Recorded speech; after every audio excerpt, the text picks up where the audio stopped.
Anyways, here's 11 ways the book teaches you to unlock your brain's ability to 10x both its speed and the quality of work it produces. 1. Be very selective about your work environment. Before J.K. Rowling waged war on trans people, she actually wrote a pretty famous book called Harry Potter. Trying to write the book at home was really distracting because of the kids running around, the dogs barking, the cleaners working, and the activists protesting outside her window. So she changed up her scenery by checking into a suite at the 5-star Balmoral Hotel in downtown Edinburgh, which is one of the most luxurious Victorian stone buildings in the city.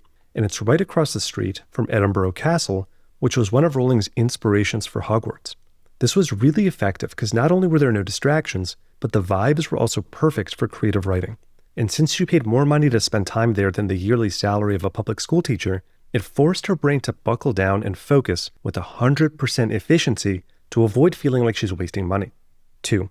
Your time boxes have to be made of cast iron. It actually doesn't matter if you spend time doom scrolling or keeping up with the Kardashians. Cal Newport says you don't need to bother with avoiding or even reducing how much time you spend on distracting behavior. The only thing that matters is that when you do schedule your actual deep work time blocks, where you promise yourself that you're going to focus on something really important, you make sure that you don't get distracted no matter what during those time blocks. You can start with short time blocks like 30 minutes and eventually work your way up to a few hours. Here's why this is so important. Imagine that when you've scheduled your time blocks for the day, you put up a physical wall between your deep focus time and your shallow activities time. Every single time you let your brain convince you to cross that wall, even for small stuff, like checking your Instagram for 2 seconds, what's actually happening is you're drilling a physical hole through that wall so that you can pass through.